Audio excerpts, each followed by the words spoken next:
Thank you all for coming. I'd like to introduce the Rhinettes.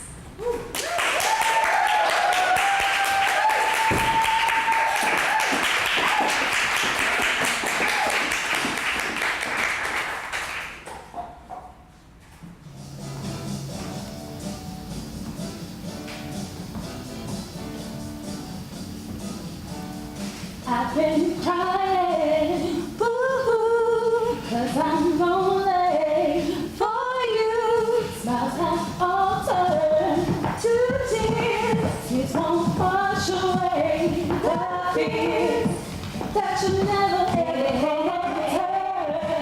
Since it's a fire that burns, keeps me crying, baby, for you. Keeps me crying, baby, for you. So won't you hurry? Come on, boy, and sing about me. Come sing about me. Sing about you, baby. Come sing about me. You know I'm so lonely now. Come sing about me.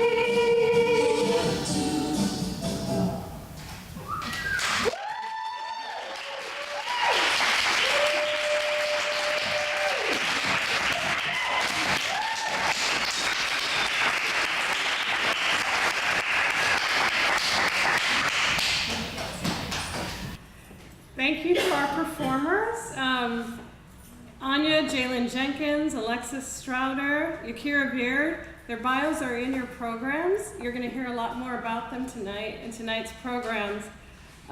Wonderful artists, rising stars working and living on the West Side. What you were seeing just now is a glimpse of some of the wonderful art and cultural work that's emerging in West Side neighborhoods, and this often goes unnoticed. So tonight we're trying to draw attention to some of those really innovative projects that are happening throughout West Side neighborhoods. And this performance, or this glimpse into this performance, is particularly special because it's a sneak preview for their debut performance that's going to happen next week on June 24th at Silent Funny in West Humboldt Park. So you're going to hear more details about that as well and the time. But I want to thank Sarah Beth Woods, who's one of our panelists, and her team, the performers, the choreographer, and costume designers, for organizing this sneak preview for us. And she will tell you more about it. I also want to thank all of our panelists, who I will introduce shortly, and our phenomenal Hull-House staff, especially Ross Jordan and Tara Brown, who have helped a great deal with this project and the extensive programming, and also Can TV for covering the program tonight. I want to welcome you all to the Jane Addams Hull-House Museum. My name is Jennifer Scott, and I'm the director here at the museum and the moderator for the evening. Before I introduce our fantastic roster of speakers, I want to share a little bit about the museum and the Making the West Side project that this program is a part of tonight. The museum is a part of the College of Architecture, Design, and the Arts here at the University of Illinois at Chicago. And the museum is a tribute to Jane Addams, who's the first American woman to receive the Nobel Peace Prize, and the other social reformers during the Progressive Era who moved into the near West Side to found the Settlement House in 1889 in an area that was considered a slum and at the time was inhabited by a large immigrant population. So Addams and the social reformers lived and worked on the West Side of Chicago with their neighbors who were struggling with poverty, racism, gender oppression, and unregulated labor. Addams and the residents of Hull-House fought for social change, for women's right to vote. They advocated for better housing, fair labor practices, for full citizenship rights, for immigrants, public health, public education, recreational and public space, public arts, free speech, and they greatly impacted public policy. Today, all that we do here at the museum connects this history to present-day social justice issues, carrying on this focus in all of our exhibitions, programs, research, and education initiatives.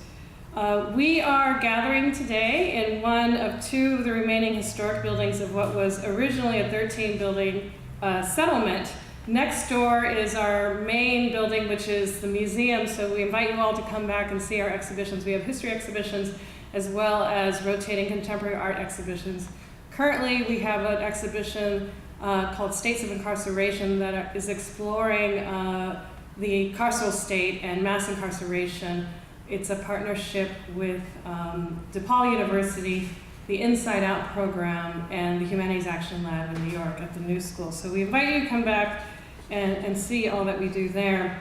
This building itself that we're in has its own special legacy. It is the Historic Residence Dining Hall.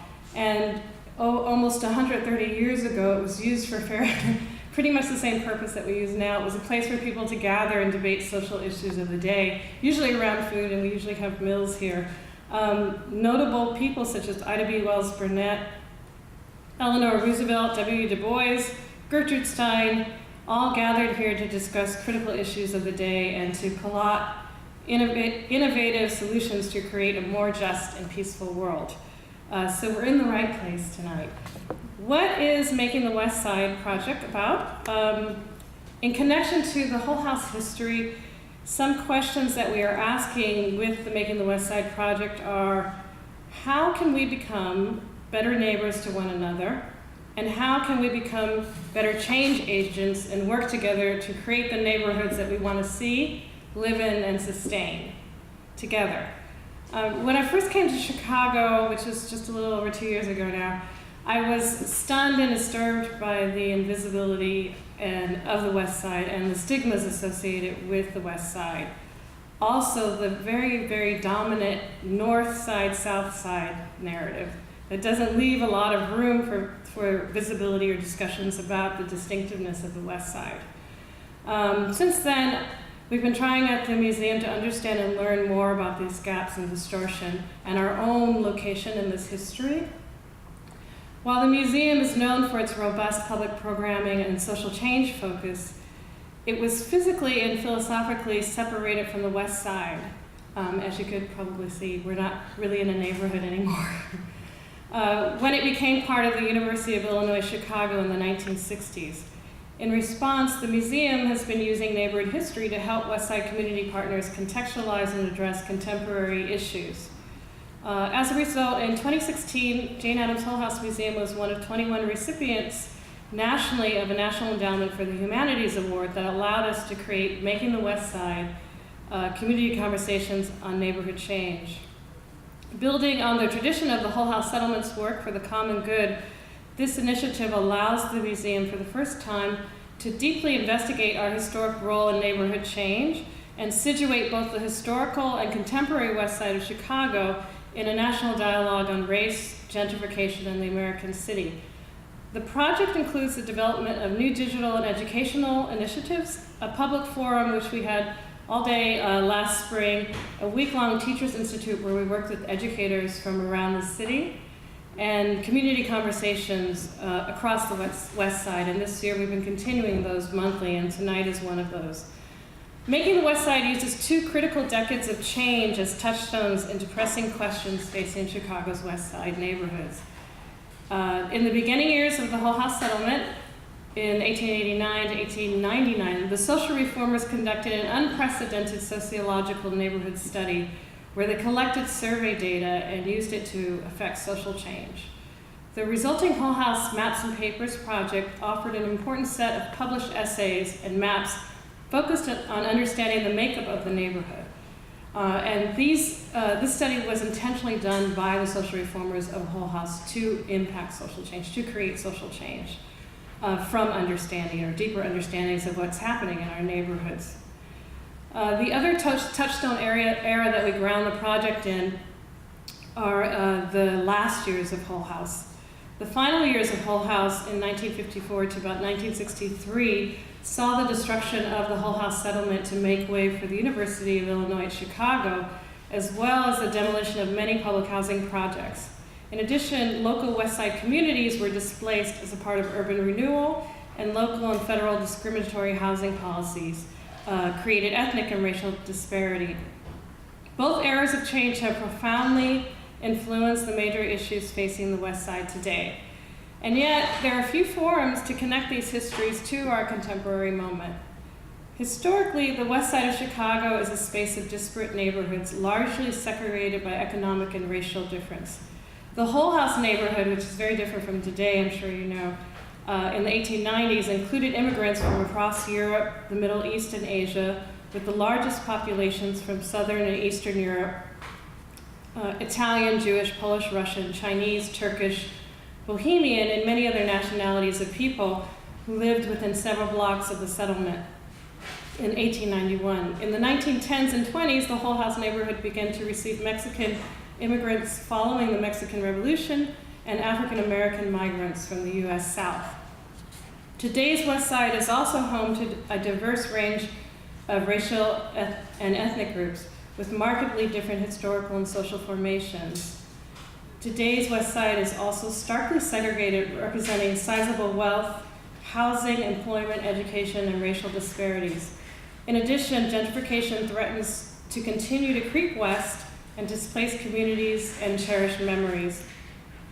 This rapid neighborhood change occurs with little cross-neighborhood interracial discussion, with little grounding in West Side history.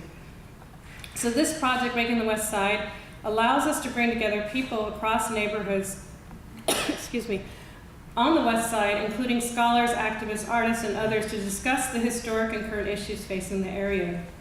The museum, along with our partners, has been producing powerful discussions and public programming covering issues such as racism, white flight, redlining, urban renewal plans and policies that have negatively impacted West Side Black, Italian, Jewish, Greek, Mexican neighborhoods, exploring 120 years of social change.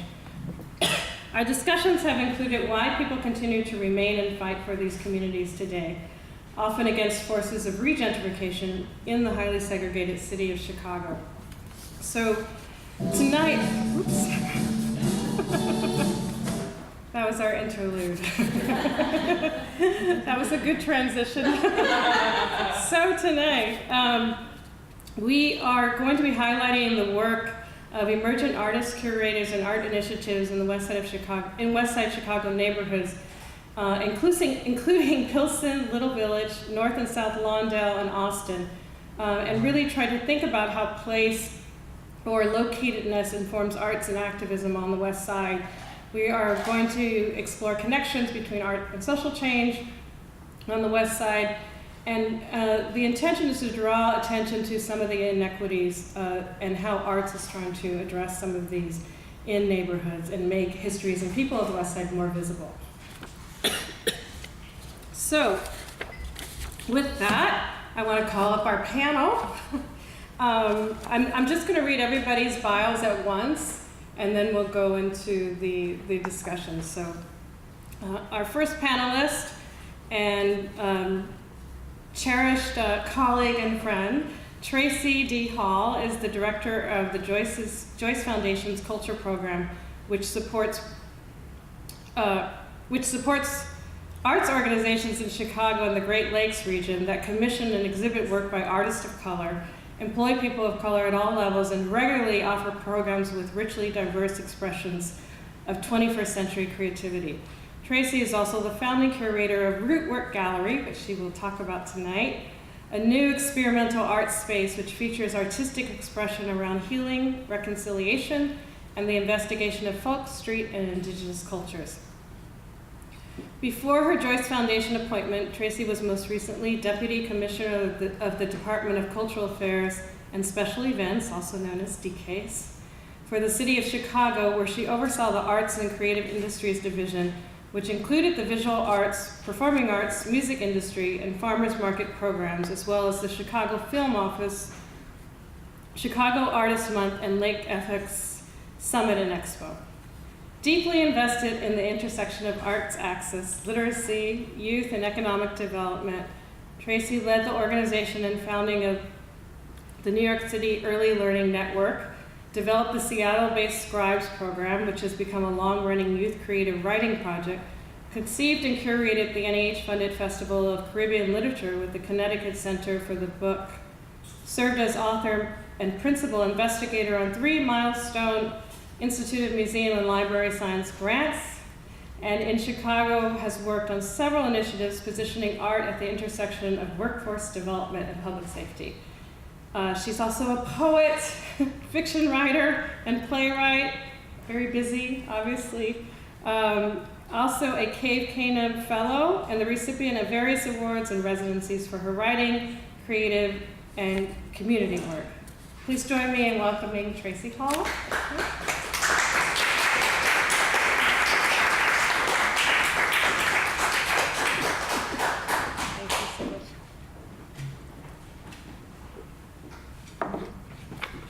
Okay, our next panelist is Nicole Marroquin, also another wonderful colleague. Nicole is a transdisciplinary artist, strategist, researcher, concerned parent, very important, and faculty in the Department of Art Education at the School of the Art Institute of Chicago. Her essays are included in the Chicago Social Practice History book series, Revista Contratiempo, and Area Chicago Magazine, and her work is in the permanent collection of the National Museum of Mexican Art. Nicole presents her research at national conferences, including the College Art Association, the National Art Education Association, National Latino Studies, Latino Art Now. In 2015, Nicole was invited to present research at the University of Chicago in conjunction with the exhibit, The City Lost and Found, Capturing New York, Chicago, and Los Angeles, 1960 to 1980. And at the Art Institute of Chicago for the symposium, The Wall of Respect and the People's Arts since 1967, which is enjoying an anniversary, a 50th anniversary. Recently, she was a Joan Mitchell Fellow at the Center for Racial Justice Innovation, a Propeller Fund awardee, and artist in residence at Mana Contemporary with the collective Multiuso. In 2011, she received the Sor Juana Inés de la Cruz Women of Excellence Award for service to the community from the National Museum of Mexican Art. In 2015, she was awarded tenure at the School of the Art Institute of Chicago. Most recently, Nicole has enjoyed a residency and exhibition with artist Andres L. Hernandez at the Chicago Cultural Center, and the exhibition was called Historical Frictions, which she will talk about today. Please join me in welcoming Nicole.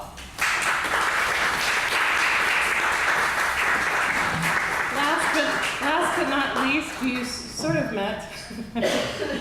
Sarah Beth Woods is a cross-disciplinary artist who explores femininity through material culture, artifice, and adornment. Woods' background as a painter, community activist, and fashion enthusiast has led to an interest in modern surfaces, specifically saturated color and shine, skin and hair, and the way it signifies shapes and communicates facets of our identity. Sarah Beth studied at the San Francisco Art Institute, where she focused on assemblage and interdisciplinary studies before returning to Chicago, where she earned a BFA at Northern Illinois University and her MFA at the University of Illinois at Urbana-Champaign. Her work has been included in shows at the University of Michigan, Work, Detroit Space, UICA Grand Rapids, Girls Club Fort Lauderdale, Florida, and many, many, many more places. Sarah Beth's work was recently published in the Chicago Tribune. New City magazine named her one of the top 5 subversively conceptual crafters in Chicago in 2014. Sarah Beth and Fatimata Traore, a professional hair braider, are the recipients of the 2015-2016 Crossing Boundaries Prize through Arts and Public Life and the Center for the Study of Race, Politics, and Culture at the University of Chicago. Sarah Beth is the 2017 3 Arts 3AP awardee, which supports Hear the Glow of Electric Lights, a film and performance-based project investigating 1960s American music groups featuring teenage girls and young women. And that's what you heard a glimpse of tonight, so you're going to hear a lot more about that. So please join me in welcoming Sarah Beth.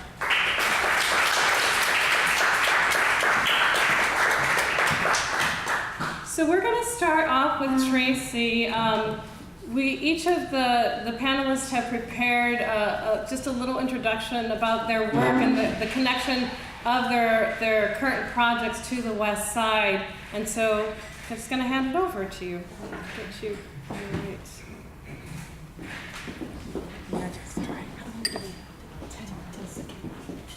All right. So I have 10 minutes to sort of introduce you to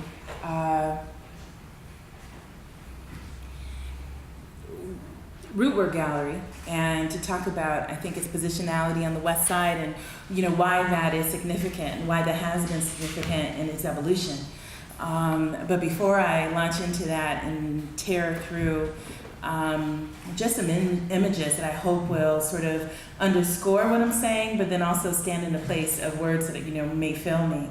I want to just thank Hull-House Museum and the whole team, Jennifer, Ross, and Tara, for the invitation and the logistics and the setup and the welcome, and making sure that I have the opportunity to tell the story and connect with you, some of whom I've never met before.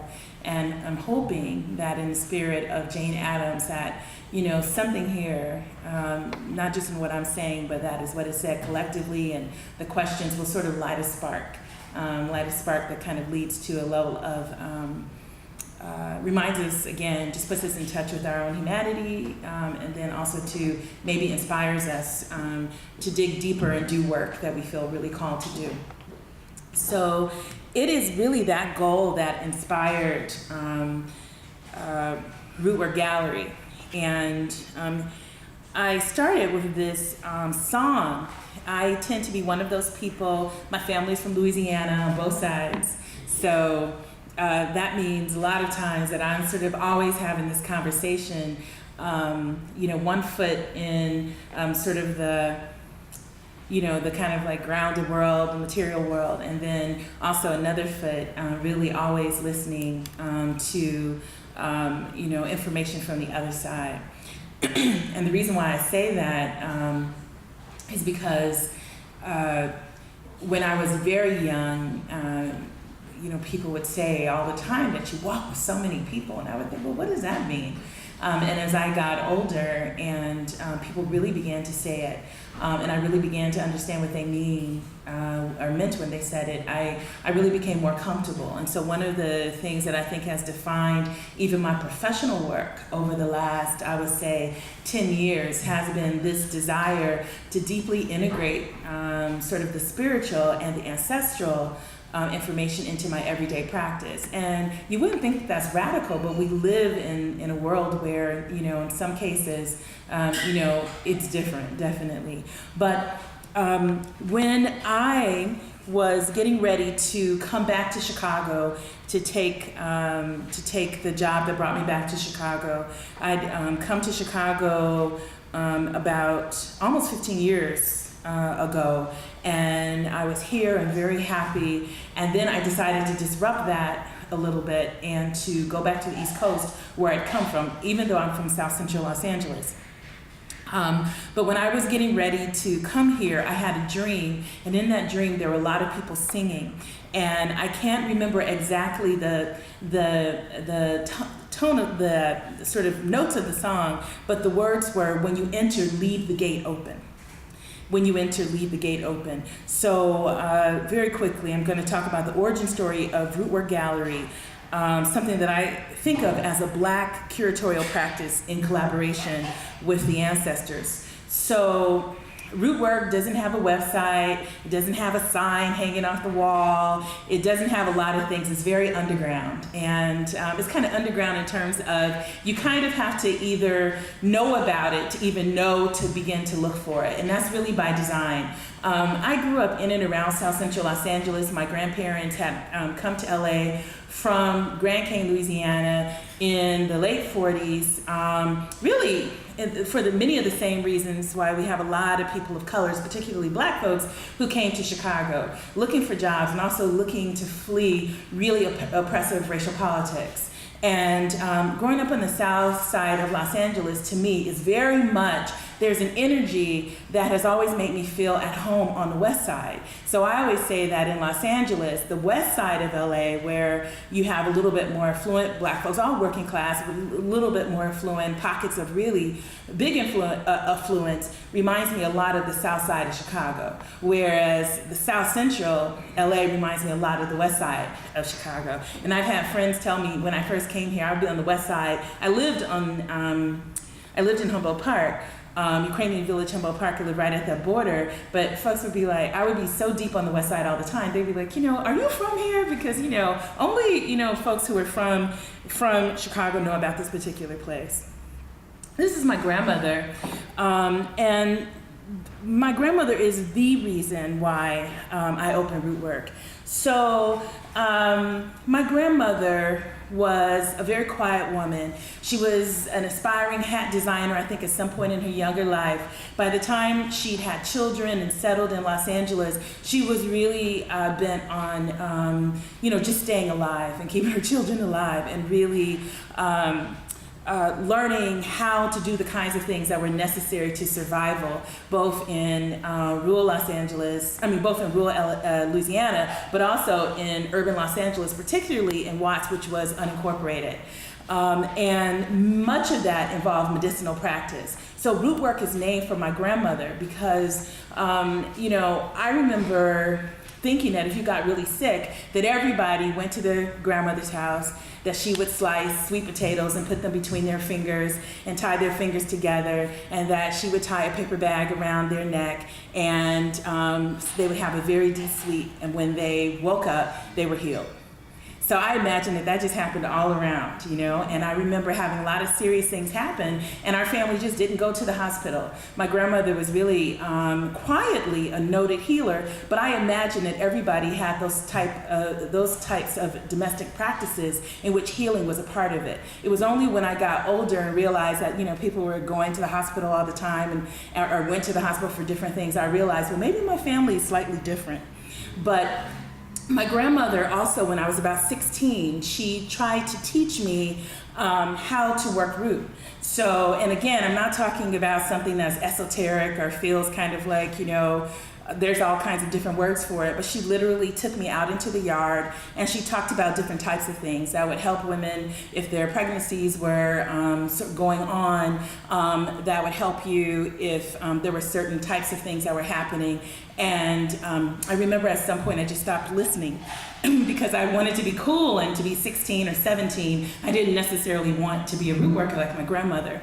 But when I got into my late 20s, my grandmother began to visit me in a series of dreams, and she began to give me the recipes over again. And it was then that I knew that as part of my own artistic practice, because I was a writer and an artist and a playwright and really working across disciplines, I knew that at some point I put in my pocket that I would have a prolonged conversation with my grandmother in which she sort of applied her teachings to, and I sort of applied them to an art or curatorial practice. So Rootwork happened maybe a little bit sooner than I thought that it would. Here we have honey money, and honey money is just a way to sort of attract prosperity. You have honey and cinnamon and pennies and dollars in the bottom of a jar, and it's just a very easy sort of practice. And the more that you kind of like go around the world, the more you realize that everybody, especially when you're moving into a new space, that many, many cultures have things that you do before you inhabit that space in order to ensure not just financial prosperity, but that the experience of inhabiting the home will be something that feels fruitful and productive for your goals and your desires. So I'm just wondering, does anyone have like a practice or something that you might do to attract abundance, or something that you learned from your family members? Anybody here? Okay, well then I'm glad I'm here. I'm in the right place. Honey money. Rootwork also, too, is a place for me to express what I think of as being sort of like syncretic spiritual beliefs. Part of my own sort of life story has been that I've traveled so much and lived so many different places inside of the U.S. and outside of the U.S. And because I consider myself in some ways probably destined to be a magnet for information about various spiritual practices, I have sort of collected and integrated spiritual practices into my own way that I sort of operate. And it's just second nature for me. And so Rootwork in the gallery, there's always a, what I'm not gonna even call it an altar, but there's always sacred space. And it becomes a part of the exhibition or the show, if you will, but it's always there and it's constantly changing, and it's information that's just being received. In this particular case, you have a lot of oranges here, And oranges sort of represent in different types of traditions either life or love or hope or sweetness, and so you see that. Sarah Beth Woods, who we're going to hear from a little bit later, she was one of the first people that I showed in the gallery while I was still trying to figure it out. I decided to settle in Pilsen because it had a gallery district that was actually waning. So when I, been in Chicago earlier, it was just, Pilsen had become, maybe this place where you had a lot of bustling art galleries. And when I returned from the East Coast, that was waning. And I remember feeling, because I think so opposite to maybe how other people think, when things are sort of flowing, for some reason, I kind of stay away because I don't like to be kind of caught up or swept up in things that are extremely popular for some reason. But I'm attracted to things when I feel like they may need some rebirth. And so I really wanted to be in Pilsen, but I also wanted to be outside of Halsted. And so to be back a little bit in the space at 645 West 18th is a little bit away. And I wanted to also figure out how to develop a curatorial practice where I was listening to both what I was seeing and what was attracting me, but also getting more information about it. And so one of the things, you'll hear a little bit more about Sarah Beth, it was not just one artist, it was the fact that Sarah Beth was in conversation with Fatima, who she may talk a little bit more about in building like a sculptural practice that was also based on sort of like hair techniques and the way that African and Black women have sort of adorned themselves traditionally that I was interested in. And I was also interested in her interpretation of that, being someone who was raised in a household, a German-American household, where many of the women were also involved in hairdressing. And so it was that combination that really inspired me. And here you have the sort of like group exercise around sort of working the hair and playing with dyed Kanekalon hair. The next artist that I would show is Victor Lee Gibbons, who is someone whose practice is very close to my curatorial practice because he's also interested in African spiritual traditions from the Deep South, where his family is from, Texas, from Brazil, and from Cuba. And so we came together that way. He was really interested in this idea of medicine and root work. So one of the things that happened with Victor is that even before people would see the exhibition or before we would open the doors, he actually dressed each of the walls with medicine, with traditional medicine and brick dust. And so the process became a very big part for me. There's this way that a lot of artists begin more and more as the space grows to almost know to create a conversation with the space, to set some intentions with the space, and to do ritual work in the space before we even open the doors. And it's just interesting because sometimes I'll see reviews that people post on social media, and exactly what we said we wanted to happen with that show is what they'll say. So one show, we said we really want people to feel loved. We want people to feel cared for. After a certain rash of violence, we wanted the space to feel like a transformational healing space, like a womb or like a hug. And so many people would begin to say that. In Victor's show, what we're seeing here is that people who entered the show would begin to spontaneously pray. So people would cry, they would pray, and people would really kind of have these deep epiphanies or really interesting moments. And again, one of the things for me is just been very interesting to kind of see how people began to open up to some of these ideas. Andrea Sanchez is a young Latina artist who is really interested in topography and mapping. And so she was someone I was very interested in because I really wanted abstraction. But with her, I began to think about what is the call and response of a curatorial practice that says that the artist is doing the thing that they feel, and then the curator maybe responds and articulates that in a different way. So one of the things that began to happen is that as Andrea was really interested in the land and in how the land is reclaimed when it's abandoned, I began to think about other things that we put onto the land, especially things that we put in and landfills and so many clothes, especially because clothes has become such a pollutant in our sort of like fast fashion type of environment. And so in addition to these really beautiful photographs that Andrea had taken of these abandoned areas around Chicago, and these maps where she had both integrated the natural topography as well as traced footsteps that she would take these really sort of like meticulous photographs of. In addition to that, all around you were walking on the top of clothes, and so people would be kicking and thinking like, well, you know, who left their clothes around? But that was really intentional. The next show, Everyday Rituals, was a show that also was really important to me to begin to think about, because one of the things that I was experiencing at Rootwork is that people would say, oh, this is so special, this is so interesting. And what I really wanted to do was to think about the fact that when we talk about ritual, especially from here, it feels so special and so different and like, wow, who has time for that? What I wanted to talk about was the fact that we are engaging in ritual and setting intentions all the time. And we're doing that in the morning when we're cooking, we're doing that when we're washing our hair, we're doing that when we're washing clothes, we're doing that in service to each other. And so one of the things that I asked a photographer to do, who is, I think, a really important talent in Chicago, Tanika, was to begin thinking, Tanika Johnson, was to begin thinking about, especially in terms of Inglewood, where she's from Inglewood. And you know, people would, and I knew what it was like growing up in South Central, people would say, I can't believe you're from South Central. You don't act like a person from South Central.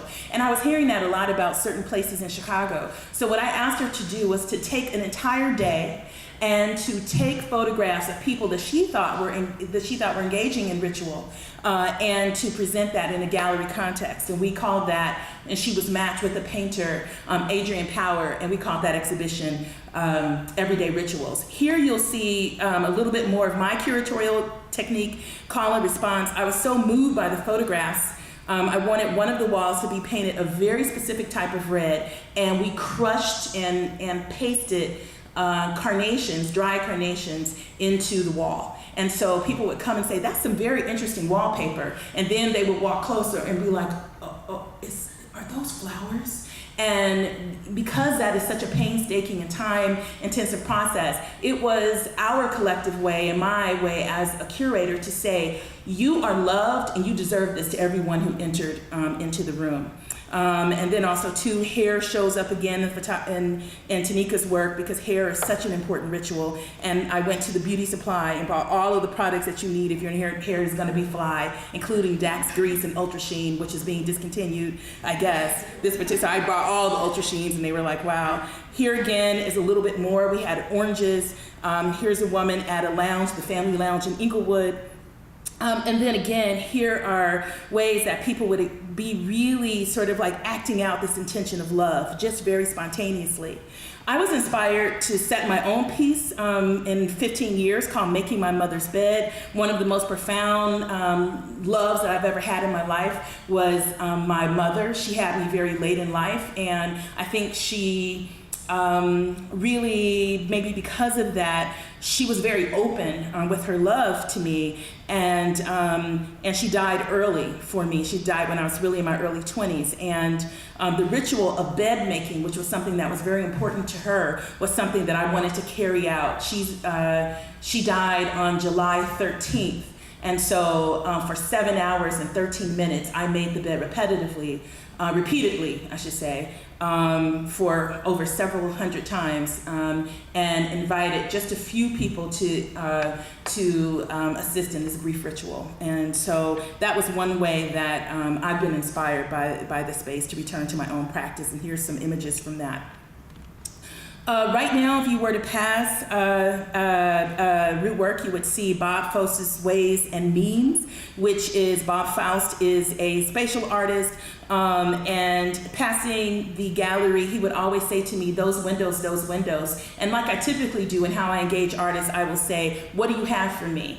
And over a series of nights, he sent words back and forth to me, and those words are now on the gallery. A young artist, Eric Clark, cut his own hair and began to apply the hair to portraits of students that he would have in his art classes, talking with them about that process. And it was his way, his ritual way of really sharing things that he really could not say. And so this is just an image of that. This is a prayer cloth and somebody spontaneously praying. These are kinds of things that happen.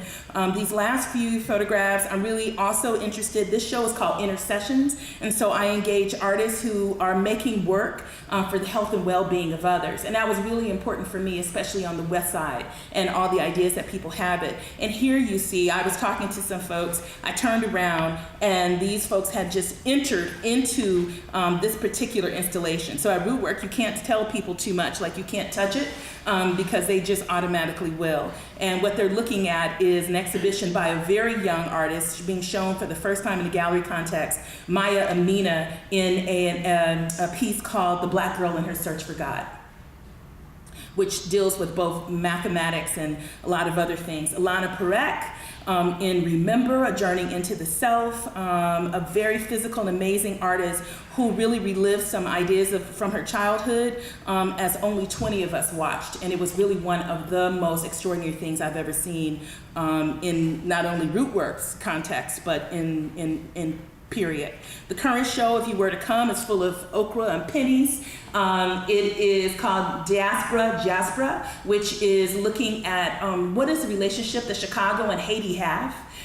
It has it on so many different levels. There's an amazing painter, Alexandra Antoine. And then finally, my curatorial response to her work is to also think about the connections between my Louisiana of my background and some of our backgrounds in here, and to think about Haiti and to think about how we work with spirit. So when you come into the gallery, there's these very low mirrors, Ibeji, which have their own meaning. One takes the heat, the twins, one kind of stands in space for you, and candles. And everybody was coming in, as they would look at their feet, they would say, what do these mirrors mean? And the idea is not to give you the answer, but to allow you to ask. And so I think that is the way that my grandmother and I continue to have these conversations about not only what a gallery could be, not only what a gallery could be on the West Side, but how we dig into that deep soul, that funk and that flash, as Robert Farris Thompson would say. How do we use that to really transform the people who enter, and to ask them to sit quiet and to think deeply.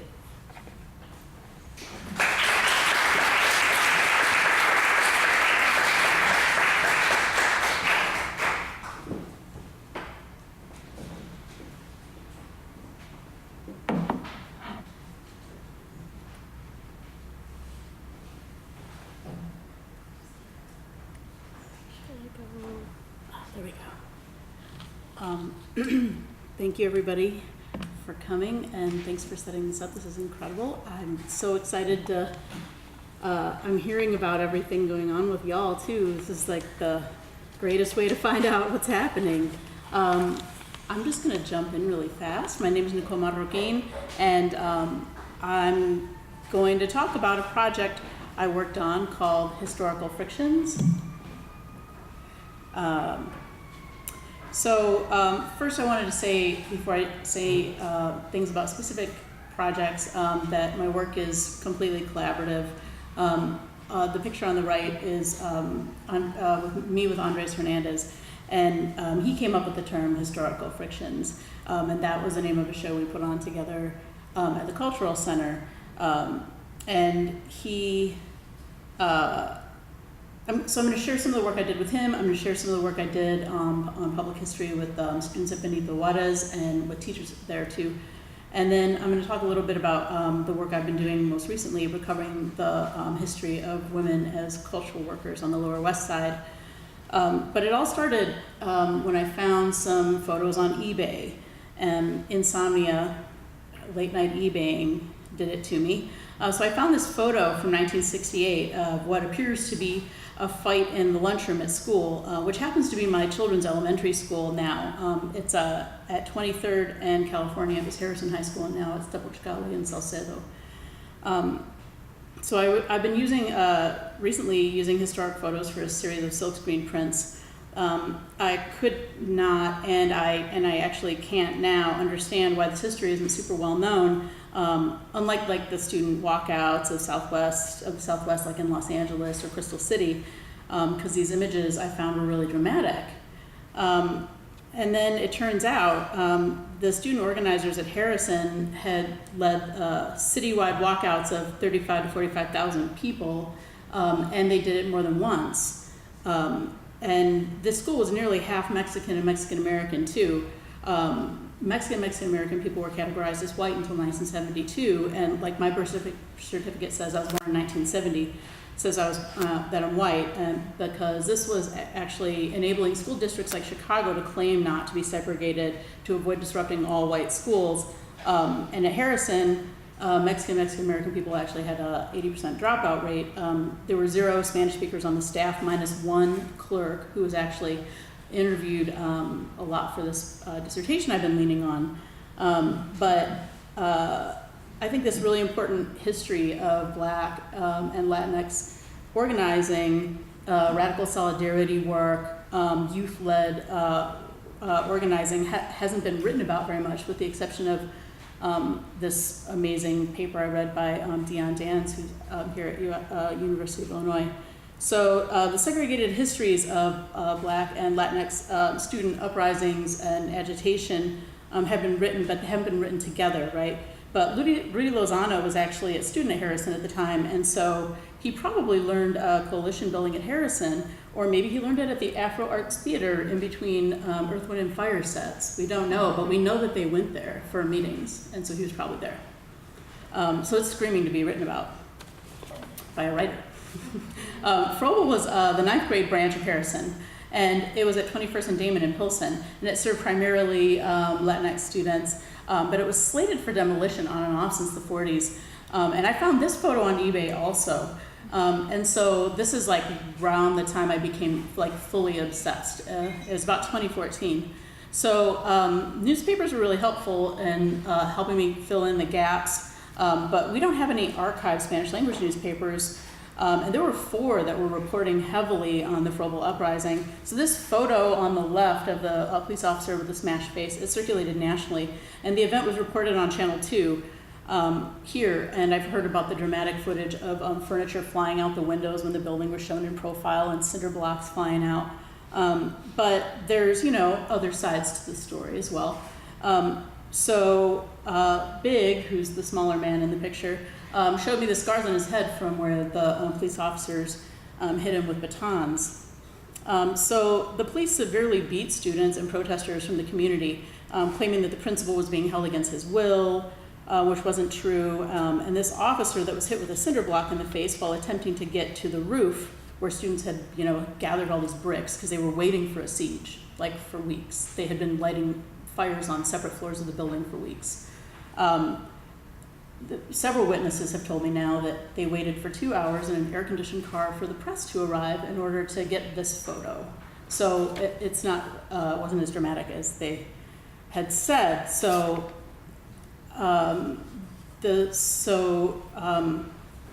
actually, this is my photo, and I live about a block away from where the school had stood. So. This is like where the foundation would have been. There's a metal fence, and I peeked through it, and I just stuck my phone up against it. I was like falling deeper and deeper into like must-know territory where I had to just ask everybody when I walked down the street with my dog. And this had been a massive building at 21st and Damon, right? And so I was curious about why people didn't want to talk about it when I asked. So you can see the big building that's like in the upper corner on this side. You can see how much larger the building was than the rest of the neighborhood, right? So it was built in 1885, and at the time of the uprisings, it was the oldest building, school building in use in the city. So I found these photos, right? And on the back of this photo, it's actually dated 1948 and 1978, which is a possible clue to the demolition date, probably in 1978, because I haven't been able to find the demolition records, and for a building that big, that's really unusual. So I want to know more about like this lineage between the student-led movements, the interventions by the secret police that were called the Red Squad, whose files are now about this are located at the History Museum. And the police abuse inside of schools, all these things that were happening were virtually absent from all the accounts that I had heard. The account I heard was people marched at Froebel and then we got Benito Juarez School, which is like a little too simple. So I've been working on recovering the history of this school, but where I started was with this woman, Diana Solis. So for the past year, I've been working on her archives, and she's this super important and totally overlooked artist and cultural worker who lived in and grew up in Pilsen. She went to Harrison and Froebel too. So that picture on the right is her inside of Froebel, the first picture I've seen inside of the school ever, and I just found it like a month ago in her stuff. And that's her playing 45. She said she spun exclusively Motown, which is important. I'm like equally interested in that, right? So she's been really instrumental in organizing for and teaching at and documenting the early years of Mujeres Latinas en Acción, which is this anti-domestic violence organization founded in Pilsen. And she's got hundreds and hundreds and hundreds of pictures from their initial years, but she also helped organize this Festival de Mujeres on 17th Street in Pilsen. And this is a photo of one of the bands that she booked. They were called Sister Blues and the Blue Jean Dyke Band. And she said that she was able to book this band because at the time nobody knew what the word dyke meant.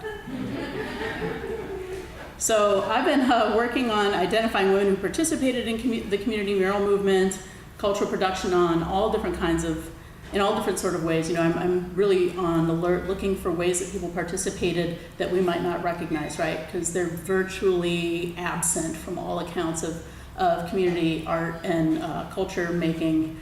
One person whose name just got, painted over in a mural at Benito Juarez High School is Malu Ortega y El Berro.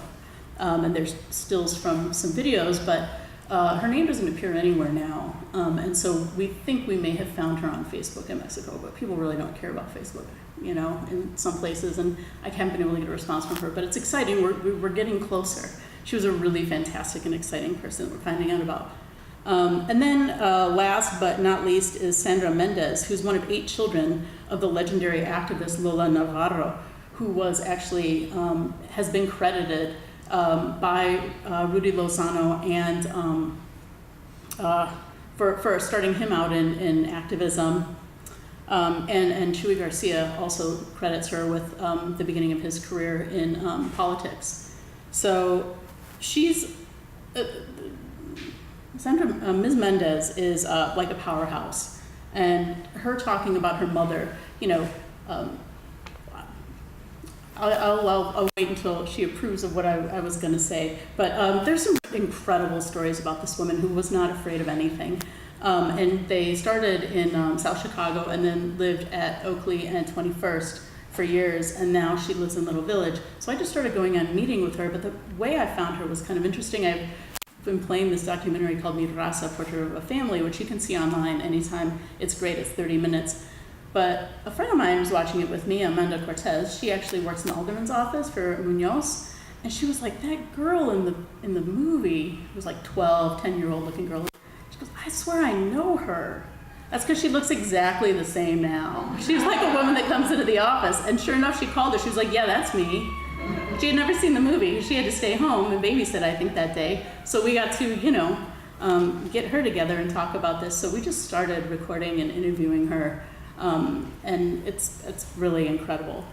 But just to kind of tie it all together and wrap up, so I'm not an historian, but I'm an expert amateur. So I've been learning about the ways that people do research, and one of the people I've been leaning on a lot is this Indigenous scholar, Linda Tuhiwai Smith from New Zealand. And she's got this incredible book, Decolonizing Methodologies, and this chapter of it called 25 Indigenous Projects has been really useful to me as I work, but also it's fantastic with the students really love it. So that's sort of a list paraphrase from her instructions on doing work in Indigenous communities. But one of the things we do is we ask, who's this? Where are the women? Who is that person? And then how do we work together to get to the answers and then get it out to people? So we've been studying a lot of photos, me and these students at Benito Juarez, and we've been using them as we interview people in the community too. So that was one of the things that came up was like, who's this woman in the center of this giant like police riot cop sandwich, right? How did she get there? It turns out it's Miss Mendez's sister. Anyway, like it's a small world. I showed her, she freaked out. She'd never seen the picture. I found that on eBay too. But talking with students, like they've got an incredible ability to read images and to understand what's going on. Like they read between the lines in a way that like I didn't teach. I'm just saying like I brought stuff to them and they were able to decipher things in a way that was beyond my knowledge. So, and I didn't politicize them. This is two of them keeping Trump out of our city. So, I showed up and they were already like super engaged, right? And I brought stuff to them and the timing was good. So the timing was so good that we were studying, or watching documentaries and looking at some primary sources about the walkouts in LA. And then there was a walkout at Benito Juarez at the same time, and it was student-led and it was amazing. So, I mean, a lot was handed to me in that way. So, just really super mega quick. I don't know if these will play. We'll try it. It should be silent. Students did a lot of work with some of these primary sources. We'll see, it may or may not play. What can you do? Nope. No go. Well, that's all right. Students were, on the left, what they did was they built these giant barricades in the hallway, and then right at passing time, there was this, scuffle where students were all trying to get through it. They took the pictures from the yearbooks of the ninth graders that actually had led the walkouts and created these massive tangles of paper chains all the way throughout and made it so that people weren't able to pass through the hallways. And on the right, they took giant pictures of Froebel that had been, do you think they? I have this on the phone on the desktop. Oh, no, that's okay. Yeah. No, they, that's all right. Thank you, though. They took one of the giant pictures of the Froebel with the riot police and then took it to the site where Froebel had been and tried to light it on fire. And then the neighbors came out, and then they were like, we got a letter to, I think it was sent to the principal or the alderman, I can't remember, but they said they need to stop doing those, rituals in front of our houses. They were like, learn about Froebel. One of the people apparently had gone there, so they knew a lot about it. Anyway, the students were pretty jazzed. Wait, let's see. Oops, now I can't make it go. I pushed too many buttons, I apologize. Uh-oh. I did something bad, sorry. Oh, thank you. Perfect. So that was in 2015, but in fall of 2016, if y'all have been around in Pilsen, there was a rash of fires that were set, burnt 7 people out of their homes and killed somebody. There's been the attacks on the synagogue downtown. That guy also lived in Pilsen. And then there's been, the string of immigration raids, and everything was different. The decision between me and Paulina Camacho, the art teacher, to go into the school and teach about the history and talk about police violence was sort of, it wasn't going to work, right? People were really terrified already, and it was a terrible month. I mean, the whole summer was terrible, right? And then moving into fall, and working with primarily immigrant students, it just wasn't going to be possible. So we actually moved into something that was more about the future, that was more about taking an active role and designing what we want to see in the future, especially in light of, the threats to the community and gentrification as a threat. And so what we did was, this past year, we worked with students who actually made models of their own homes, very tiny, 2-inch ceramic. So there was a total of 124. Then they started to come downtown to the cultural center, and they started to make some of the businesses. And then they also used collage to create, designs for possible homes. And during the course of this, there's like 125, so I probably won't show them all. But during the course of this, actually, students reported feeling like excited about forming design teams and writing proposals and, you know, proposing a city that they could envision themselves in the future, which in itself was really radical. And they're really cool people, and they agreed to wearing uniforms and dressing up and doing fantastic stuff for me. And so really the thanks goes, you know, the gratitude I'm feeling is to them for doing all this incredible work. Thanks.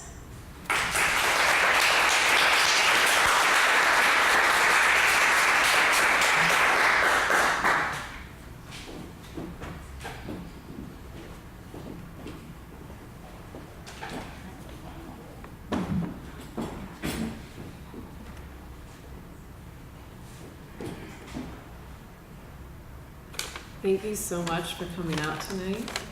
I'm going to talk to you a bit about my current project.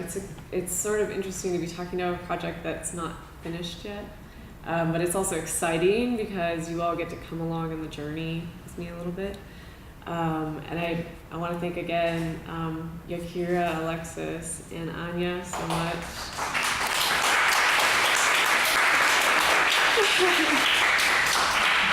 It's just incredible. You all make this incredible, and I'm really grateful. And the leotards look amazing. So Here the Glow of Electric Lights is a project that I started, in January. I started doing some fundraising for the project, and it was funded by a 3AP award, basically through 3 Arts, which is a Chicago-based nonprofit. And I had this vision of how I wanted the group to be. So my background, I actually have a sculptural background, and I also studied performance in school. And I was doing work with hair. I was making these really elaborate sculptures, which I've shown at Rootwork, and also doing some sort of engagement work where I was painting nails, and people were telling stories, and it was sort of this space for people to be able to just talk to one another and exchange ideas and touch one another in public. But the thing that really drew me to the girl groups was the height of the hair and the way it took up space, right? In a way where sometimes you can't articulate something, but you can sort of wear something or extend something in a way to really occupy space in a really interesting way. So this is a photo of the Ronettes, and so we started our group. We auditioned a couple people, and we've been rehearsing at Prosser High School, Prosser Career Academy in Belmont Cragen, and actually Anya and Alexis and I all go to church there. So that's sort of how we got connected together. And Yakira, we got hooked up with through a friend of a friend, and she's amazing. She most recently was on Empire dancing. And so my idea for the Ronettes, it's that's sort of how it started. But as the group came together, and we were connected with our choreographer, Courtney Bradshaw, she's a choreographer. She started to talk about how she was a self-professed, quote-unquote, finisher. So this idea of taking something that sort of started and putting the finishing touches on it. We talked a lot about Maxine Powell from Motown. And then as we got all of our different girls together, we're like, you know what, this is kind of turning into the Supremes. So we started to think a little bit about that, and obviously that's what the song and the routine is based on. There's another image of the Ronettes. I had to include this one because of Jet and its Chicago connection. And also the sort of Nazi party slogan across the top, which was just like, how can't we just celebrate women and women of color and diverse ideas without having to sort of take away from it? I was just startled by that. And how overt a lot of these, I started looking at a lot of these covers, doing a lot of research about images, and text and subtext, right, that's being put out there in around 1964 and 1965. And then also thinking about the relationship to Chicago, right? So Martin Luther King coming here in 1966 to Marquette Park, and that the violence that ensued. So it's not, these groups aren't without tension. I'm aware of the tension and the respectability politics that are sort of embedded in all of it. But I think underneath all of it, my idea and my heart is to really celebrate and to really appreciate the beauty, right? I think there's a way that we hear so much about the gays, right?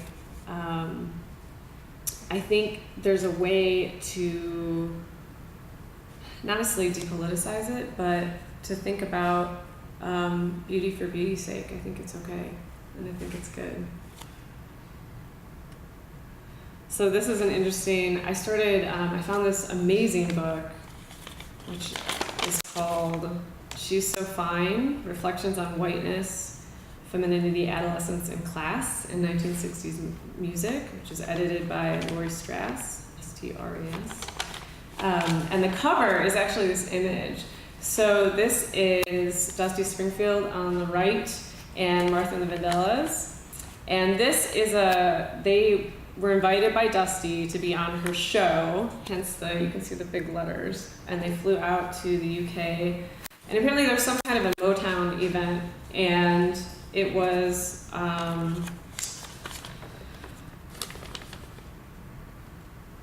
Marvin Gaye, Stevie Wonder, the Supremes and Miracles, all in the same plane, flying to the UK. That must have been pretty incredible.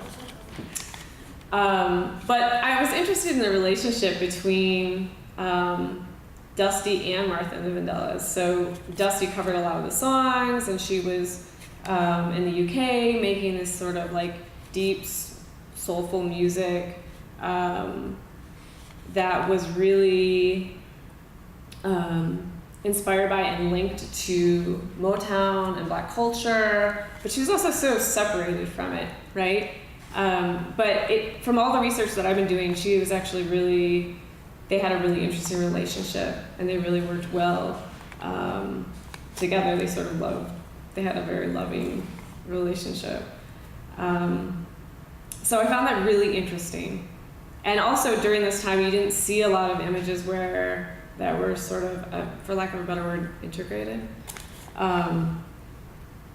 So there's something just really, really profound, and I think I'm still sort of mining that. So let's get to our group, the Rhinettes, who we couldn't come up with a name. But there was a woman named Bobby at Vogue Fabrics in Evanston, and she said, "Oh, y'all should be the Rhinettes." And I was like rhinestones, yeah, that would be excellent.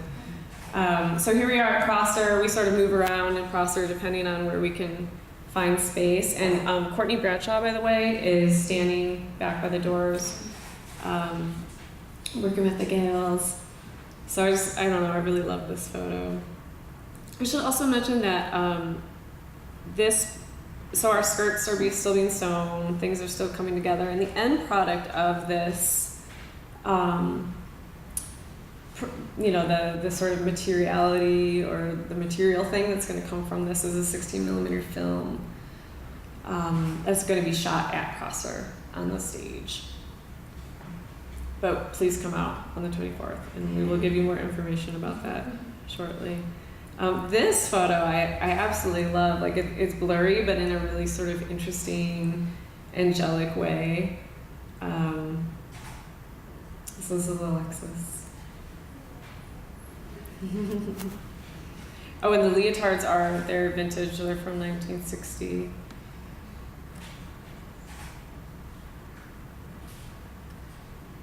And this is y'all, I have not even posted this. This is like top secret. So this is Ann Higgins, and she's helping to put the costumes together. We're really excited, and this will be part of the performance on the 24th at Silent Funny, which is a space, it's a multi-use art space in West Humboldt Park. It's on Chicago Avenue. So bands perform there. There's performance stuff that goes on, and then artists are also involved. And there's an open house. So, and we also have some cars that are going to be involved in this process. So it should be a lot of fun, and I think we're pretty excited about it.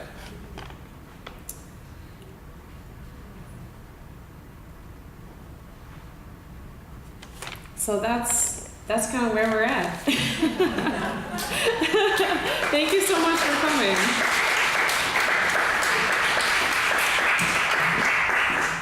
Okay, thank you all for sharing your incredibly interesting projects. And listening to you, I was thinking, wow, they're not only just artists and curators, they're also really good storytellers and documenters of people and places. So I think we have a little bit of time for a discussion. I'm just going to pose a few questions and we'll open it up to the audience. I want to bring us back to place. So especially with Tracy, you were talking about familiarity and some of the connections you felt with the West Side. And I'm just wondering if all of you could speak a little bit more about why the West Side. What difference does it make that you're doing this work on the West Side, with the West Side, about the West Side, engaged, or does it make any difference at all? How does it impact what you're doing specifically? I just wanted you to talk a little bit more deliberately about those kind of place-based connections or site-specific connections, if you can. And if you could just turn your mics around. Perfect.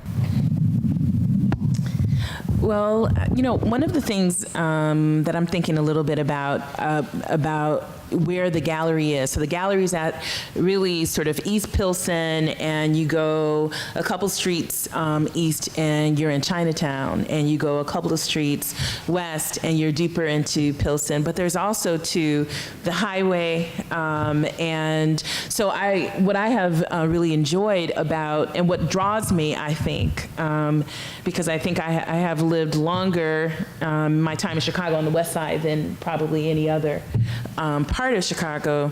What draws me, I think, is sort of the intersection of all of these different communities. So where I am, there's a large homeless population that has been there, that's vested, that we wave, that can tell me, hey, somebody came by, you weren't there, I told them to come by 15 minutes, that, supports the gallery in terms of definitely, it's almost like a psychic connection, because sometimes like a chair will appear or a stool or something that, because they know that at some point it can be used and integrated into the gallery and the show. Also, too, I think that one of the first things that happened for me is that when I began to really sort of take the approach of Rootwork, a lot of folks in the community, Mexican American, came and would talk a little bit about their own healing ritual practices. Right away, they saw what was happening, and we still have those types of conversations. And then there is within the part, there is an African American presence. There's a gallery next door to me that's run by a collective of African American men. And and then there also too is an old white community that's lived there. There is still some Polish roots, and then there are a lot of people who are newcomers. I think one of the things, though, as I think about sort of like that multiracial kind of conglomeration, one of the things, though, that I think appeals to me about where I am also, and maybe one of the things that I probably feel a little bit less comfortable, I still have this sort of like questionable relationship with the middle class. And or with any kind of elitism, if you come into the gallery and if you get there early, you're doing something, right? You may speak, you may sing, you may, whatever it is. If I know that you have any kind of talent, or you may bring something. People know that. They bring food, they bring those kinds of things.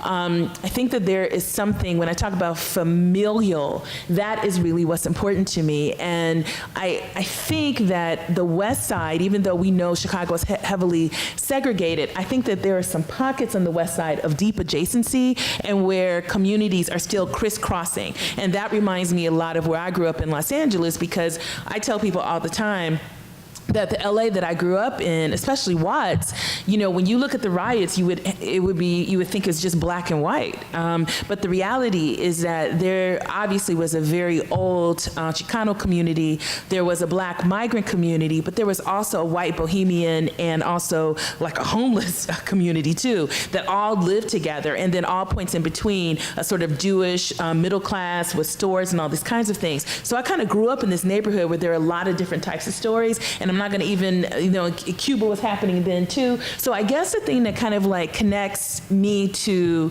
the West Side, and I'm not saying that this doesn't also exist in other parts of Chicago, but is that there is this idea that yes, it belongs to each successive wave of immigrants that kind of claim it, but also kind of belongs, it's a narrative that's elastic. And so that's something that I kind of, you know, relate to. I'm really interested to hear what other people say about that, but I feel like that's more, it doesn't feel as concrete as some other places.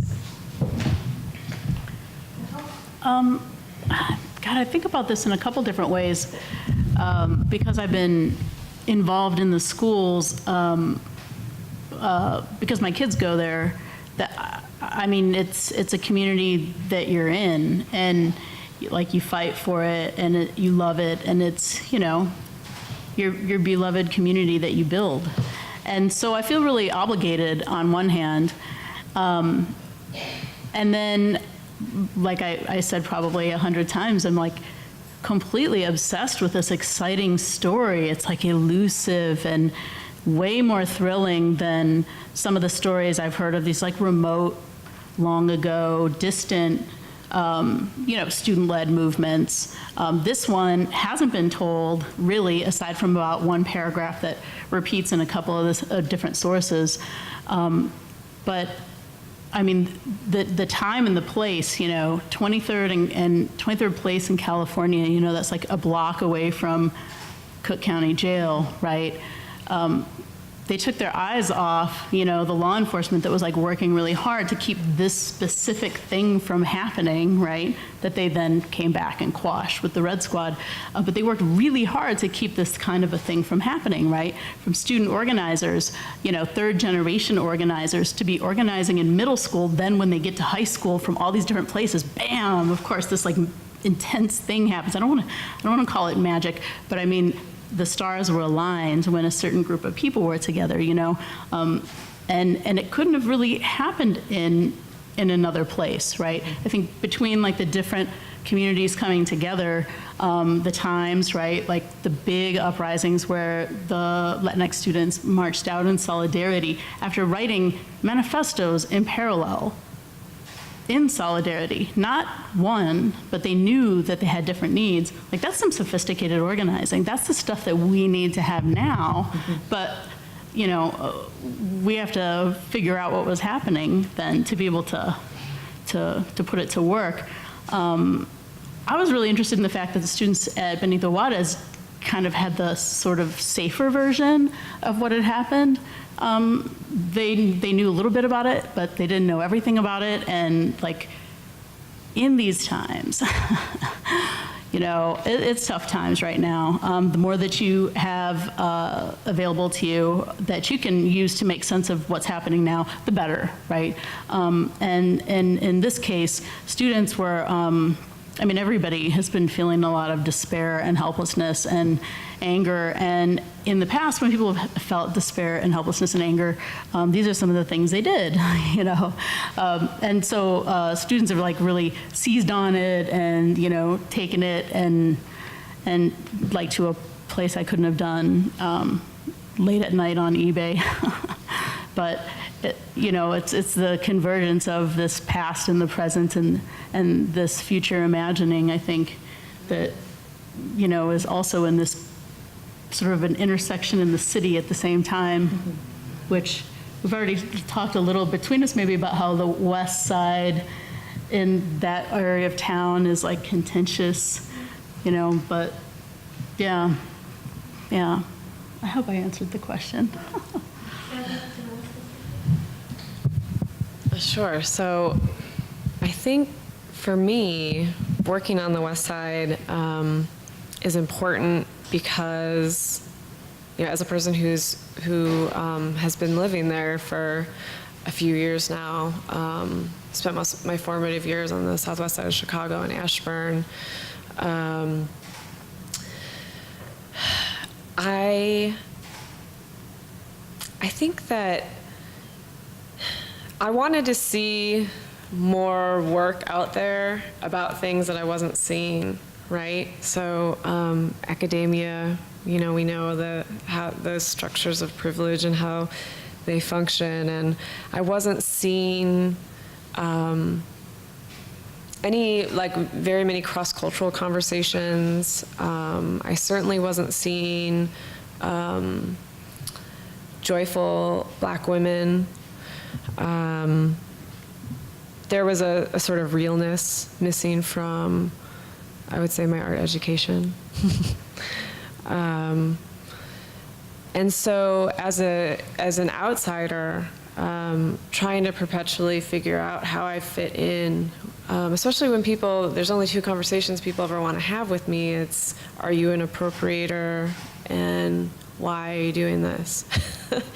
And I think there's Ashton T. Crawley, who's a Black scholar, said, he's talking about otherwise possibilities, right? So thinking about this idea that it is possible to have these kind of conversations, and if we're not having them, things are never going to change. Like, it's not going to change the way that people think about and look at Chicago.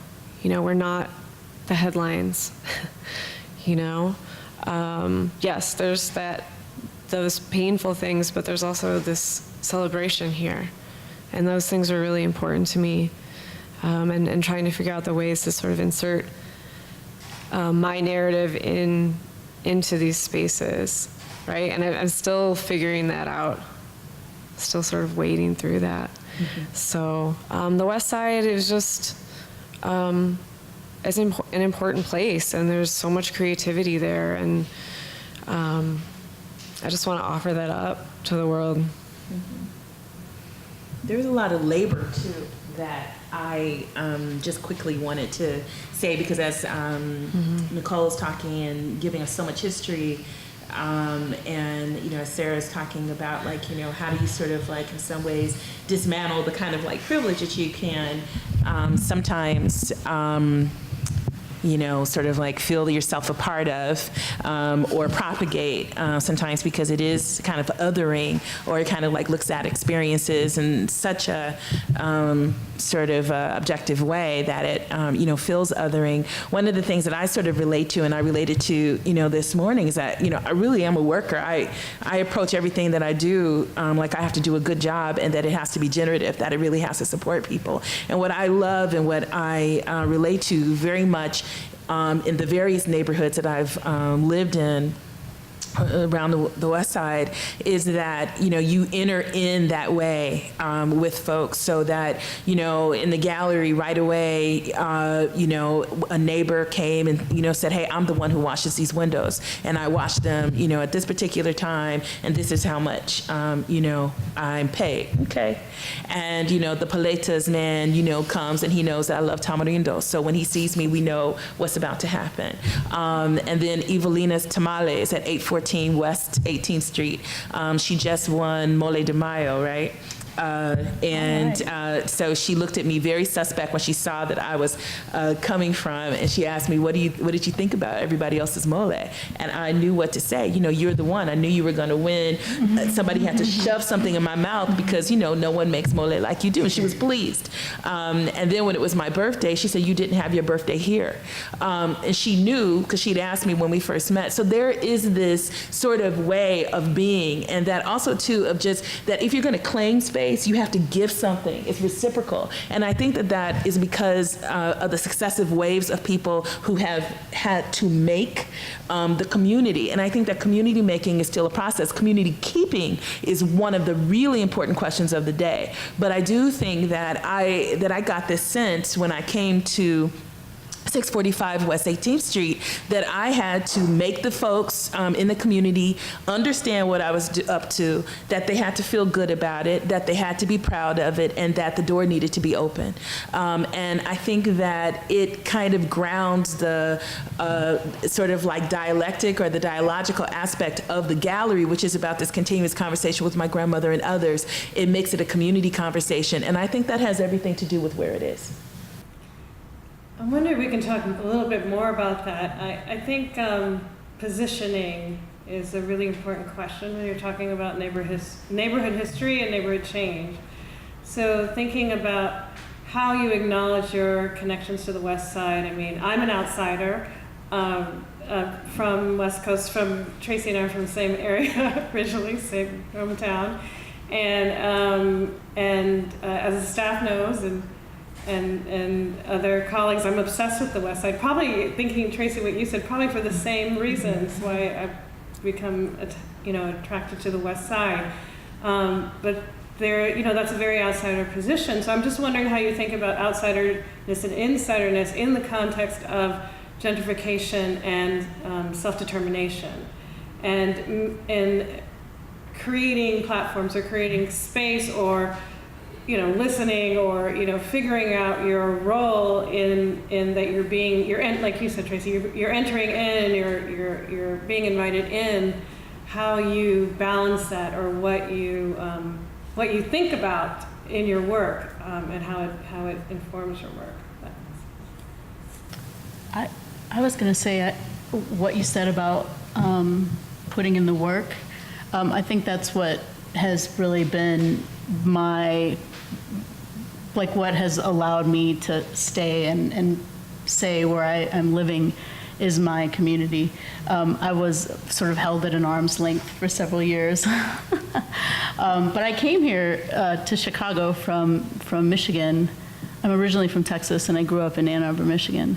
And I've moved to Chicago several times, back and forth. But I came here to stay because I was brought here to be an institutional liaison between SAIC and Little Village Lawndale School, the art school. And Little Village Lawndale, just while we're talking about the West Side, actually has a mission that and a neighborhood boundary line that is like very intentional about who is included, right? Like they wanted to stop what had been happening when schools had been granted permission to build that would keep them segregated, right? Which I'm sort of getting at with what happened with Benito Juarez, right? When the students started to say, well, wait, we're studying all this, but like, why aren't there black people at our school? Mm-hmm. Right. That's what we need to get to and talk about and look at the policies that granted that school at that time in when they broke ground in the 70s. I think that one of the doors that opened to me came when I have a 5-year-old. Well, the first time that I was like very visibly pregnant walking around in my neighborhood, right? Having a teenager was a little iffy, but the first time I was walking around and people saw me and, shoveling out my car pregnant, and they were like, oh, you're really here. Yeah, that's a sure sign. So I guess I don't get all the credit for that, but Not by yourself. Well, I mean, putting in the hours and really being open, I think, to critiques and a lot of this and then later this was, I think, I gave it time, and I was pretty excited and glad handing a lot and just so happy to see everybody, and everybody was like kind of suspicious of me for about the first 5 years, and then I think putting in the work makes the difference 100%. Sincerity goes a long way. Mm-hmm. Yeah, sure, I can speak to that.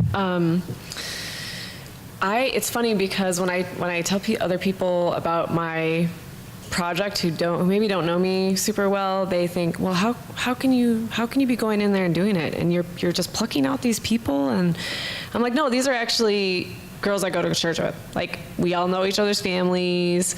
So Anya, not to put you on the spot, but her dad was like, thank you. She came up to me after church. Thank you for including Anya in your project. And I'm like, are you kidding me? Why are you thanking me? Like, she's doing me this incredible favor and, you know, making the project incredible. And so I feel like there's this reciprocity, right, where we all know each other, we know each other's families. You know, I know what kind of sandwiches your dad likes to make. So just, you know, those hoagie sandwich things. So just sort of building relationships with one another, right? And also being there for the stuff that's really hard.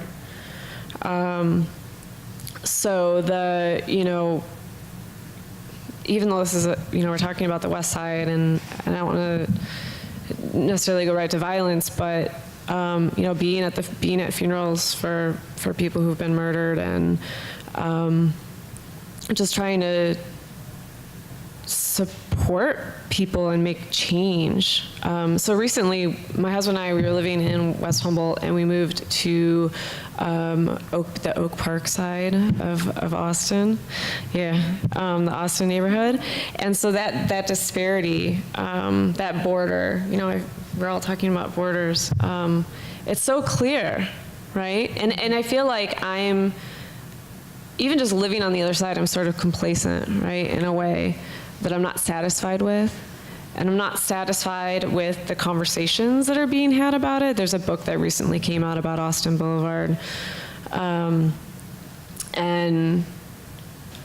maybe some people in here aren't familiar with it, but it's a dividing line between Oak Park and Chicago. And, you know, the Austin side is mostly black, and the yards aren't manicured in quite the same way. And then the Oak Park side is very manicured, and there's a little bit more diversity, but I would say more white. And so that there's something about that street that is so striking to me. And so asking myself even questions like, okay, yeah, we're making this girl group and it's wonderful, but like what else can I do, right? Because we all talk about change and we post about change on Facebook, but what are we doing, right? So I'm going to ask right back at you. Yeah. So what are you, you know, seriously, there's incredible, we all talked about that, there's incredible under-recognized disparity on the West Side. Mm-hmm. And so people don't often think of arts as connected with any sort of, economic development, community development, or, but I'm wondering how you, in all of your work, are addressing directly or indirectly the inequity. I know, Tracy, you talked about how there's an increasing number of people of color, gallery owners, mm-hmm. in the area where you're working, but thinking about like how places are supporting inequity or mm-hmm. trying to correct inequity. I'm wondering if you all could speak mm-hmm. to that a little bit. I always feel like if I go first and I'm not going to say, I hear something, I'm like, oh my God, I want to say that. One thing I wanted to say really quickly that has been on my mind, and I think about this whenever I think about sort of like what is the difference in terms of me having a gallery, which is admittedly based on a very sort of eclectic premise. One thing I think about is when I was setting the second show with the artist, with Victor, we will work late into the night because we're working, so I'm not a full-time curator. I work and I'm, I'll meet the artist. We may meet at 7 or 8 if we can't meet on the weekend, and we're setting that show sometimes until 1 or 2 in the morning, depending on how hard things are to hang or the kind of conversation we want to have about the work. But I remember when we opened the show, which was September 9th, I never will forget, 2016, a woman comes in with her CTA bus uniform. And she said, I only have 15 minutes, but I knew when you were going to open. I had to find out, some things. I went online because I've been seeing you to talk, for the last week and a half. And I've been seeing things go up, and I knew I had to be here for the opening. And she went around, she looked at everything, she took some pictures. And when it was time for her to go, I was talking to a lot of people, and she just waved and did the thumbs up. And then she got on her post, and then she went to the bus. So the other day, day, when we were putting up the Alexandra Antoine show, I am now upstairs in the studio working. It's like really early in the morning, and I see a bus, the whole CTA bus, pull up to the side of the gallery, and I knew it was her, that she wanted to see what was happening in the show. I think that that's a West Side Story, because I think that there's something that she knows, that she is my most righteous audience, that if it looks good to her, if it's worth her doing all she needs to do to see it, I think that that's important. And that, to me, is what I am trying to do. Growing up in Watts, we had some of the most incredible artists, and I'm not making that up, and using Quincy Troupe, Wanda Coleman. I grew up with people who were, I'm a Black Arts Movement baby.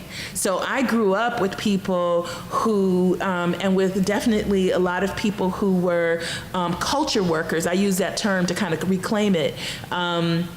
Who are Latino and Asian and all these other kinds of things. So growing up for me, I'm not trying to set out to prove that artists can live everywhere and in every condition, because we know that that's true. But what I think I'm trying to do, and I also want to say that me being where I am is very organic. There was nothing like I'm thinking, how can I make this a social practice movement?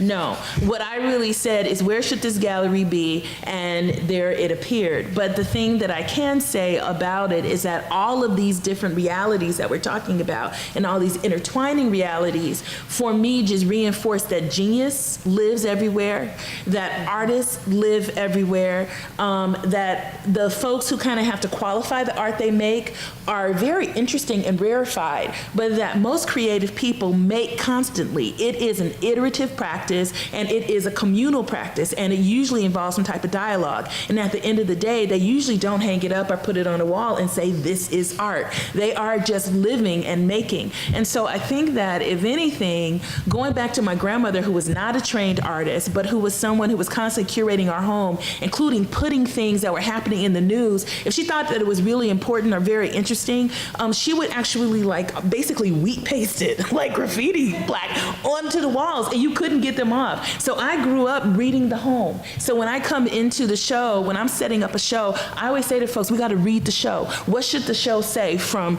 right to left? And reading the show. I also say lacing, that we got to lace the track, because I'm a hip hop kid too. So when the show is set, I'm like, how do we bring it off the walls? When somebody comes in, well, let's let them trip on some okra and say, why are okra here?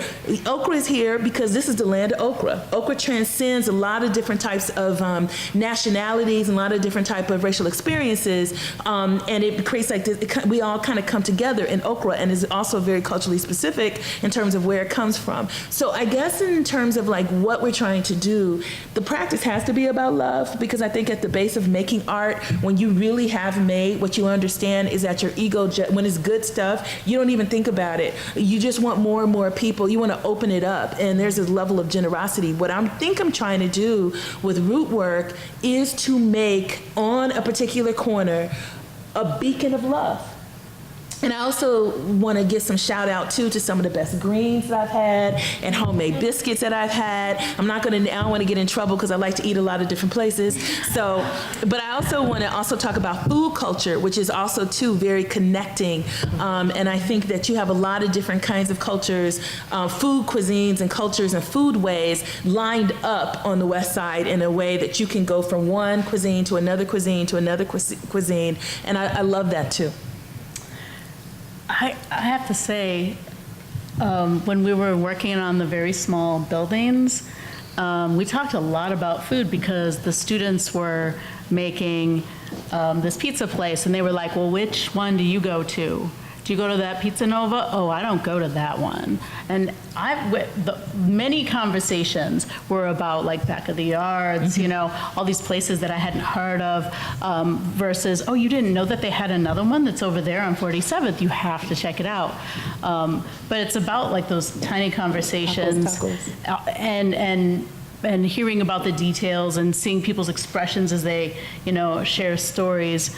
I'm not really sure how that is in terms of, affecting the economics, but as a person who grew up in Ann Arbor, Michigan, after I'm fourth, possibly in some places fifth generation San Antonio person, right? Being from Texas, my parents fled the South for reasons not unrelated to, it being just a get the hell out of Texas and then not go back kind of it's the South, y'all know.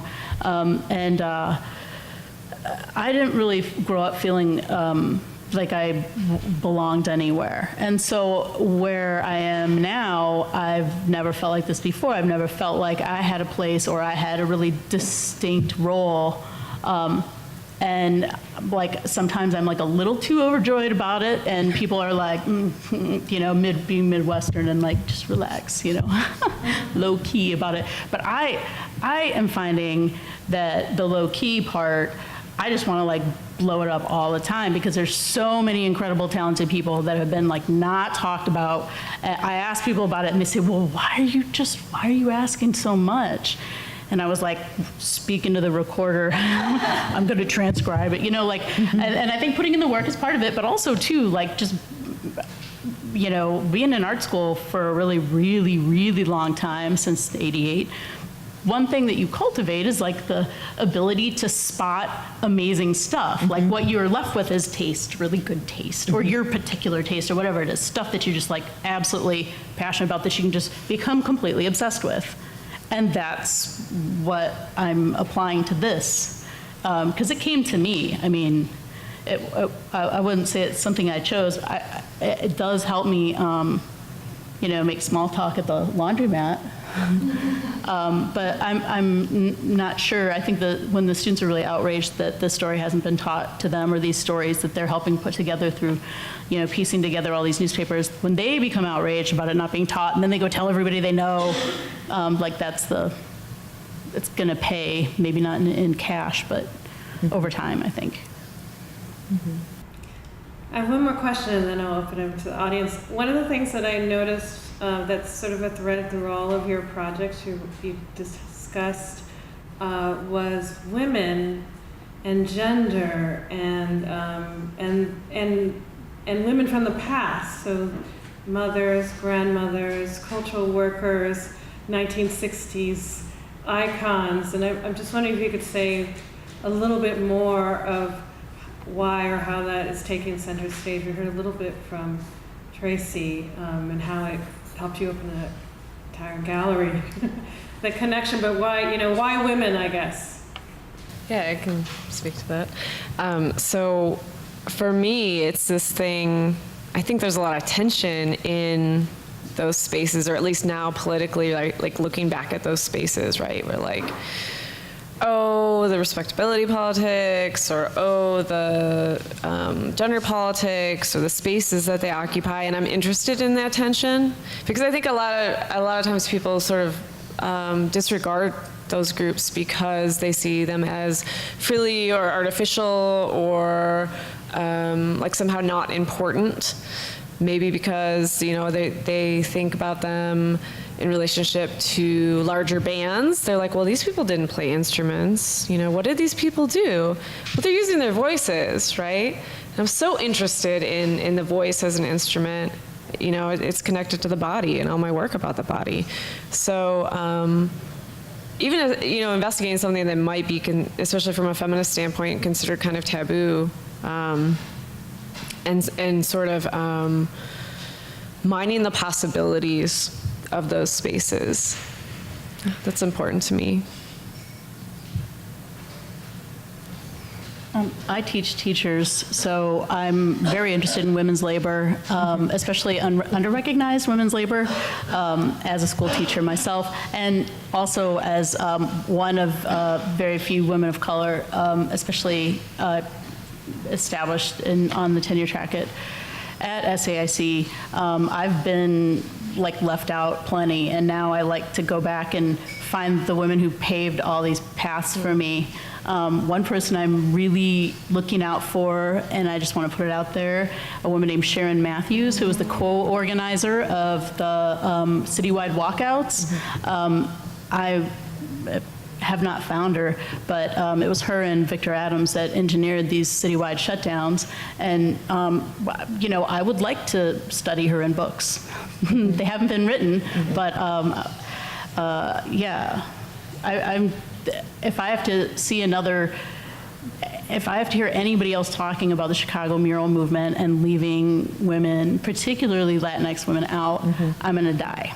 I will literally die. I can't write about it, look at it, talk about it, think about it if it doesn't have women included, especially the women who we know were there because they're in the pictures, right? I just can't. That's my motivation. Yeah, and I love that because I think one of the ironies of you know, this conversation that, you know, all the things I'm talking about here today and that I talk about and I've been talking, really focusing on for several years and then just really talking a lot about more within the context of the gallery is that when my grandmother was alive, when my grandparents were alive, I really was like a magnet to my grandfather because my grandfather was very effusive and he was, you know, like really, in a lot of ways, like very sort of demonstrative in his affection and, you know, and generous in that kind of way that grandfathers give you change and things like that. And my grandmother, on the other hand, was really a steward of the house, and she made sure that you lived, and she made sure that you know, had baths, and she made sure that you got to school. But I think what is interesting to me is that is that quiet story, that the kind of labor and the kind of work that she did is now being, you know, I'm celebrating it. And, you know, when we launched, I had postcards of my grandmother, that image that you have there, she's at her mother's funeral. And the look on her face, and actually the look in her siblings' eyes, it just talks to the kind of strength that my grandmother had, but also the softness, because, you know, her eyes are so watery there. But people come in all the time to the gallery and they'll say, oh yeah, I have your grandmother's picture on my altar. Oh yeah, I was looking at your grandmother's picture today. Or they know my grandmother's name. And I think that what is happening is that I'm hoping that all that I know about my grandmother and all that I don't know, all the things that I asked about her right before she was passing away, I had some time to spend in Los Angeles. I asked her lots of questions. But what I'm hoping is that in addition to her own rich history and complexity and brilliance, generosity, and obviously her artfulness and her elegance, I'm hoping that I am, you know, pushing people whose parents or mothers or grandparents or grandmothers specifically or aunts are living, who may not have these huge voices at home, that they're beginning to sort of ask the questions and say, who is this woman? Because in me finding out more about my grandmother, I have learned and unpacked my own identity a lot more as a woman, especially of what I can do with my power and how that looks in community and really showing up in that particular way. So, I mean, it is critical because each of those women in those photographs, they represent an extraordinary history, not only of the West Side, but what it means to be a woman in the contemporary, you know, society in general. And of course, Jane Addams, you know, is that makes me think a lot of Jane Addams. Okay, that's a good point to open up. Are there any questions or comments from the audience?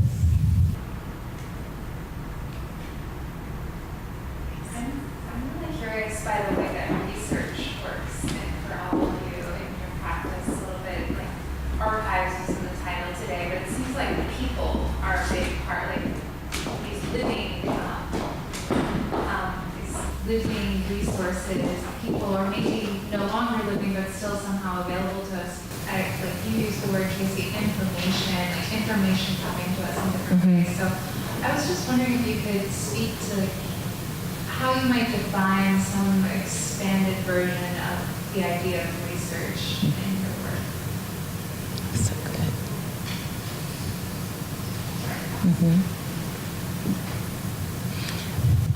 I'm going to be quick because I'm, you know, excited and talking.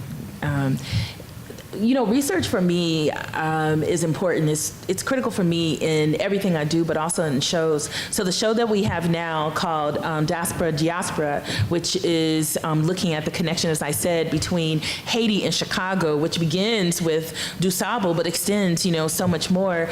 It led me to begin thinking about Nicole Smith, who up until 2011 was one of the most important Black gallerists in Chicago, and probably for some, one of the most important gallerists in general in terms of if you can have a gallery for 3 years, you're good. That's golden. But she supported herself by having a gallery for 25 years, and it began in her home.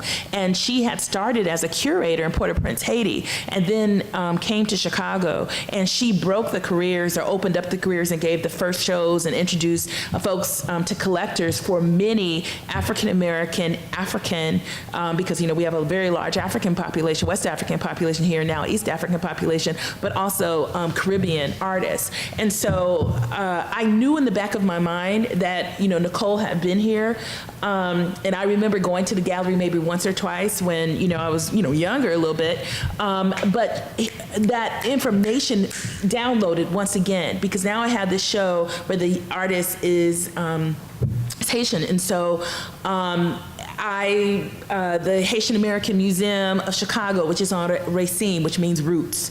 I saw that Elsie Hernandez, who is a Haitian woman who started the gallery, who's also a nurse. And then we started talking about Nicole, and it turns out that before her death, Nicole had given her all of these paintings for safekeeping to help build up the museum. And so then we both looked at each other, and she said, would you like to borrow one of the paintings so that you can tell the story of Nicole? And so someone comes into the gallery, I'm speaking fast because all these different things are happening, but Pride of Place is Ville Imaginaire, which is the Imaginary City by Fritz Milvois, which is a prize painting that Nicole Smith had, and it's in this place, and really there's a lot of reverence for the ancestors around that. So if you look at it, you can sort of see if you know those symbols. But that was important for me, and I built that around because I really wanted to observe and pay my obeisance to, the energy of this creative woman. And then right above the altar in another space is a photograph of her. And it's not screaming, but if you know her history, you come in and you can see it. And it was really interesting because a man comes into the gallery, he looks around, and then he finds me and he turns to you. He said, I see that you were coming after Nicole. What an honor. But I would say with each show, it leads me to ask certain types of questions, and has been leading me to people here in Chicago. It's just interesting. So I think, the unexamined life is not worth living. So I think when in art, you have to ask deep questions. And then you begin to realize, and this is said so much these days, but each person is an archive. There are so many people with this information stored. And if you go to the right person and ask the right question, they just pour out like a river. And that's really happened with me each show. But again, another incredible woman, another iconic woman whose history needs to be told is the history of Nicole Smith and how she would become, in her space, one of the primary gallerists, and creating all these microeconomies from artists who really built a patronage that allowed them to work, if not full-time as artists, then at least to work and sell their artwork. Any other questions or comments? We are going to close with